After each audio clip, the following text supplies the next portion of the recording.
Assalamualaikum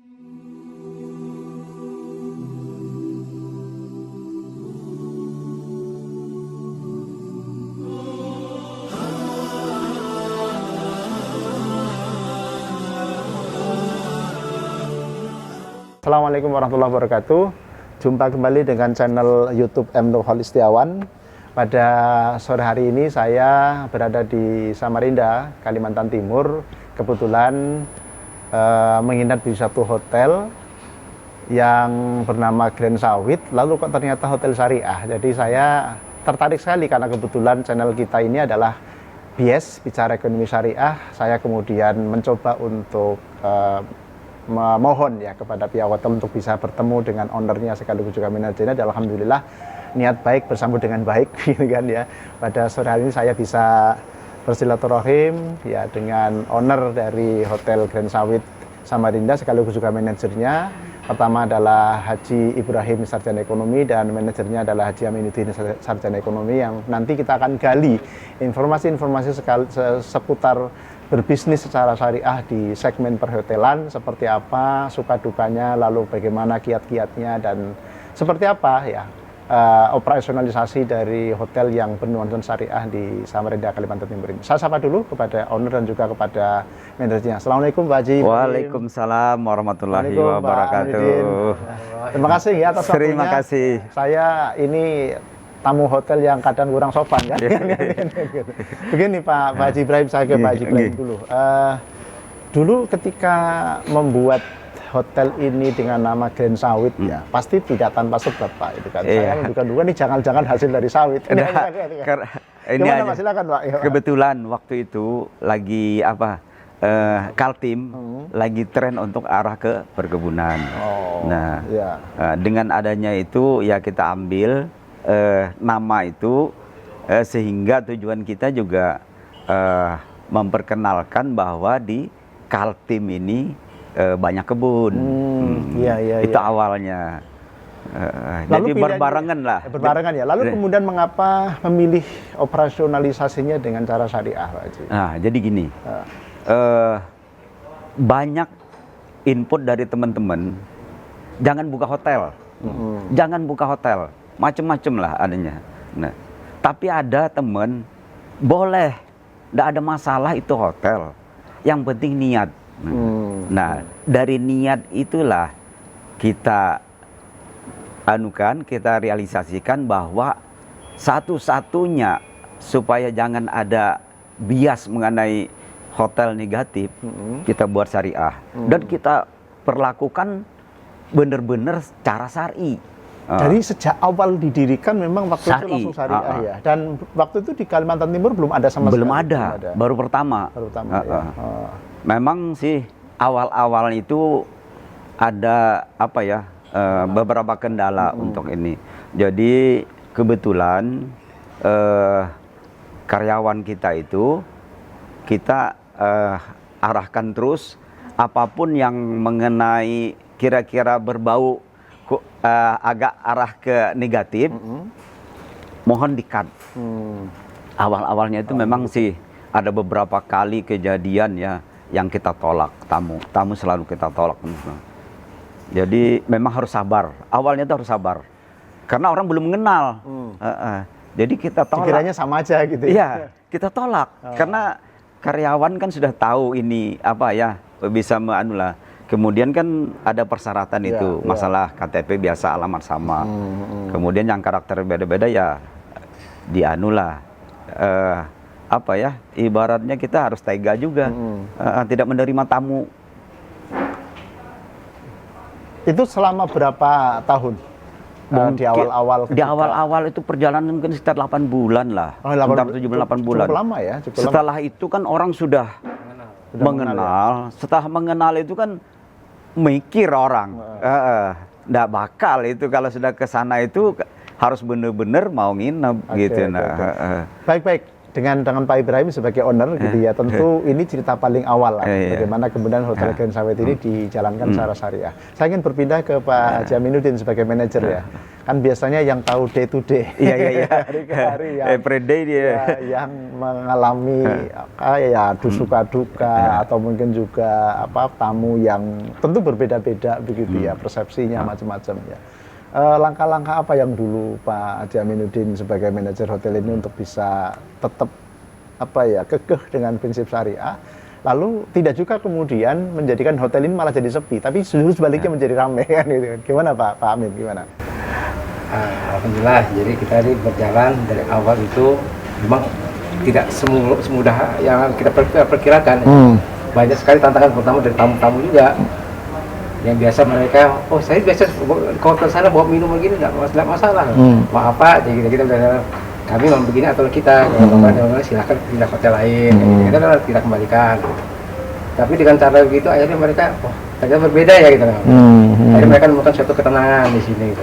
Jadi malah justru dengan berprinsip secara syariah tadi yang sangat ketat gitu ya, tidak membuat hotel ini malah sepi, tapi justru kemudian malah satu pilihan gitu, satu pilihan ya gitu ya.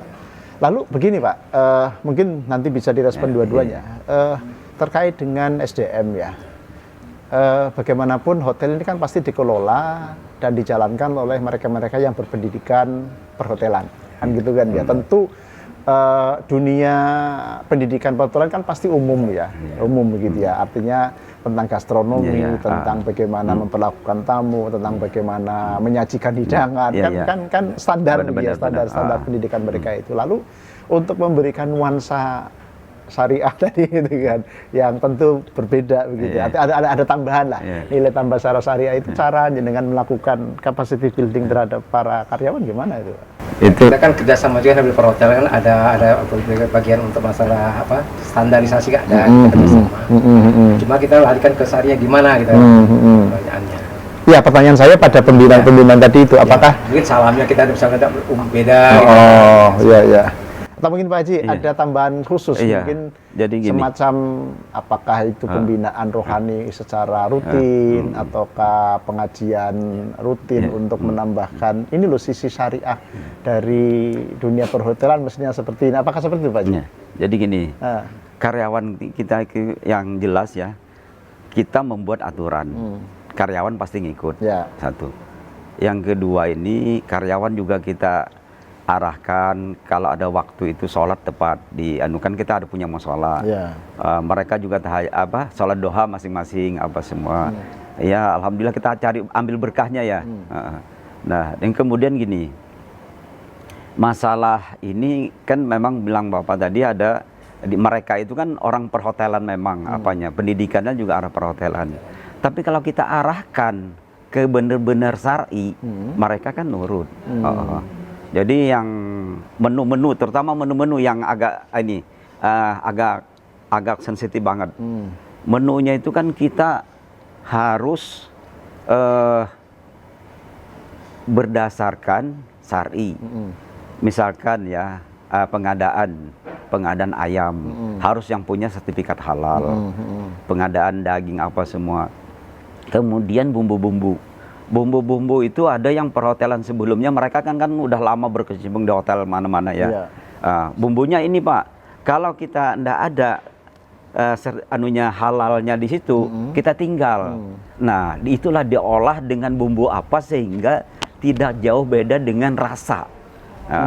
Karena artinya ada jaminan halal ya di dalam menu-menu yang disajikan atau yang dihidangkan di hotel ini. Menurut saya menarik karena Undang-undang Jaminan Produk Halal kan belum lama, Pak. Ini sementara ini sudah jalan sejak berapa 13 tahun yang lalu begitu ya, udah 13 tahun yang lalu dengan prinsip-prinsip syariah. Saya kira ini bisa menjadi teladan yang sangat baik ya. Tapi begini, sisi lain ya, karena saya mencoba menghubungkan antara bicara ekonomi syariah dengan dunia pendidikan tinggi begitu ya, keberadaan prodi ekonomi syariah dan dikaitkan dengan dunia usaha tadi itu, saya ingin melihat begini, dari perjalanan sejak awal dibuka tadi yang langsung memilih dengan pola manajemen secara syariah atau pengelolaan hotel secara syariah tadi itu, yang dirasakan oleh Bapak sebagai owner ya. Karena owner kan yang paling akan terasa ini. Kalau selama 8 bulan pertama tingkat okupansinya sedikit kan rugi kan, itu kan. Pak Haji merasakan itu nggak waktu itu? Jadi gini, tidak juga. Jadi yang agak negatif itu cuman kan 1-2 orang, tidak banyak. Lebih banyak yang positifnya. Gitu. Jadi tetap berjalan pada dasarnya.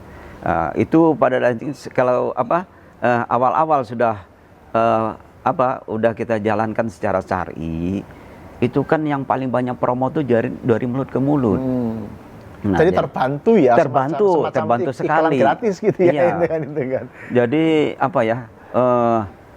di sini kan di Kaltim itu ada kadang-kadang waktu itu ada komplek-komplek ya, misalkan Pupuk, LNG yang dari Bontang semua itu, yang dari mana-mana itu. Mereka itu kalau sudah kita kan udah syar'i lah ya. Bapaknya nginap di sini aman. Ibu-ibu di sana ndak ngomong. Iya dah. Kalau di hotel lain mungkin aja beli sayur ibu-ibunya loh. Suamimu nginep di sana loh. Ya udah. Kalau nginep di sana kan malah ada jaminan. Ada jaminan. Karena mamnu kalau nggak beres kan gitu ya. Nggak khawatir ibu-ibunya suaminya nginep di sini. Artinya poin saya begini, poin saya adalah bahwa selama ini kemudian dibuka sejak awal ya, yang mungkin secara teoritis orang bisa melihat karena beda dengan yang lain dan terlalu ketat mungkin sepi. Ternyata tidak. Tidak, insya Allah. Ini artinya ada blessing in disguise, ada hikmah lah kira-kira. Insya Allah. Betapa pilihan menjadi syar'i itu justru mendatangkan keberkahan. Ini kata kunci Pak ini berkah. Saya ingin cross check ke Pak Amin sebagai manajer ya, sebagai apa yang kesehari-harian di dalam pengelolaan. Kata-kata berkah ini Pak, kalau kemudian kita hitung secara angka, kita kuantifikasi gitu ya, itu kan otomatis keseimbangan antara pemasukan dengan pengeluaran gitu kan. Kalau pemasukannya terlalu lebih banyak ya, dari pengeluarannya kan berarti mendatangkan keberkahan banyak karena bisa ya keuntungan perusahaan bisa lebih banyak, mungkin juga perhatian kepada para pekerja atau para pegawai juga bisa lebih fleksibel gitu kan. Pengalaman selama ini gitu kan ya, dalam ya sedikit menginformasikan gitu ya, dalam cash flow uang masuk gitu kan, terkait dengan definisi berkat tadi itu gimana Pak gitu kan. Kita prinsip kita tadi tidak mencari keuntungan sebesar-besarnya ya Pak ya. Kita kan berkah. Alhamdulillah selama ini kita cukup ya. Cukup ya. Wah, ini luar biasa. Ini bahasa orang sufi cukup. Lalu ini Pak, masih ke Pak Aziamin, bagaimana cara melakukan ini Pak, pemberdayaan terhadap para karyawan? Maksud saya terkait dengan reward lah katakanlah begitu. Itu seperti apa yang sudah dilakukan Pak? Ya, kita selama ini sesuai dengan aturan pemerintahnya Pak, bisa kita berikan semua sesuai dengan apa pemerintah kita ikutin semua. Artinya di samping UMR tadi ya, standar itu standar. Kemudian apakah ada ekstra Pak? Misalnya begini, karena kadang-kadang orang ketika sudah menemukan passionnya ya, bekerja dalam satu tempat, saya kok nyaman kerja di sini, nggak tergoda lagi untuk pindah kemana-mana lah gitu kan. Nah sehingga kemudian seiring dengan sudah berjalan 13 tahun, mungkin ada karyawan dari mulai pertama sampai sekarang gitu kan. Itu apakah juga mereka mendapatkan ya semacam kayak ya tadi apakah bonus, apakah hadiah, mungkin umroh atau apa? Kira-kira gimana Pak? Gitu kan. Kita belum ke sana. Belum sana ya. Tapi sudah ada planning begitu. Plan kita kan. Kita banyak lari ke umat Pak. Oh gitu ya. Kita share agama ya kita kita banyak fasilitatif para ulama-ulama, para habaib. Oh iya. Jadi ini dimensi siar-siarnya yang ditonjolkan ya. Jadi misalnya ada tokoh-tokoh agama dari mana kemudian ke sini segala macam, sehingga kemudian ada semacam dimensi ya bahasa bisnisnya itu courting gitu kan. Tapi tujuannya adalah untuk tadi siar. Ya, kita juga bikin pondok juga nih Pak. Iya, alhamdulillah. Ada pondok yang di Stomo. Ya. Jadi luar biasa rupanya. Lalu saya kembali ke Pak Ibrahim Pak. Di samping perhotelan ini ya, hotel Grand Pak, hotel Grand Sawit tadi yang tadi asal usulnya karena bersama dengan perkebunan sawit. Saya boleh tahu Pak di segmen sawitnya Pak? Kalau itu aja Pak. Jadi gini, karena memang awal dibukanya ini kita tuh udah umur menjelang pensiun. Hampir 50 waktu itu. Hampir 50 ya. Jadi gini, itu sebenarnya untuk kegiatan kita kalau memang toh tidak ada kegiatan yang khusus. Jadi pelarian lah untuk ini ya. Tapi ternyata juga berkah juga, alhamdulillah. Jadi iseng-iseng berkah. Iseng-iseng berkah. Iseng-iseng berkah. Jadi cari ini memang cari berkah memang ini. Jadi memang dengan adanya ya kita menjalankan secara syar'i baik kehidupan apa semua. Alhamdulillah Tuhan memberi rezeki itu ada aja Pak. Entah dari mana. Cukup ya. Waktu muda kita Pak bukan main ibaratnya ya, kerja pagi. Saya tuh biasa kalau ngantor dari pagi pulang sore, pagi sore. Dengan saya stop kerja, maksudnya kerja yang rutinitas yang rutin, itu. Tapi dihitung-hitung inputnya hampir sama aja gitu nah. Bisa lebih malah yang jadi berkah itu benar Pak. Ya, saya kira kata kuncinya berkah tadi. Berkah itu ya memang. Itulah sebetulnya esensi dari ekonomi syariah sebenarnya. Jadi berkegiatan ekonomi, beraktivitas ekonomi sekaligus masuk ke segmen bisnisnya ya, tapi karena niatnya mencari keberkahan itu mendapatkan jalan. Dan ini saya kira pembeda tadi Pak antara ekonomi biasa ya dengan ekonomi syariah tadi. Dan saya mendapatkan testimoni gitu dari Bapak berdua. Jadi selaku owner tadi sekaligus sebagai manajer operasi lah gitu ya dari Hotel Grand Summit ini. Ternyata dengan niat mencari berkah ini ternyata mendapatkan jalan yang sangat luar biasa. Amin. Sekaligus ini menutup Pak segmen perbincangan saya karena memang segmen ini nggak boleh lama-lama. Terima kasih Pak Ibrahim dan Pak Jamirin dan saya akhiri. Assalamualaikum warahmatullahi wabarakatuh. Waalaikumsalam warahmatullahi wabarakatuh.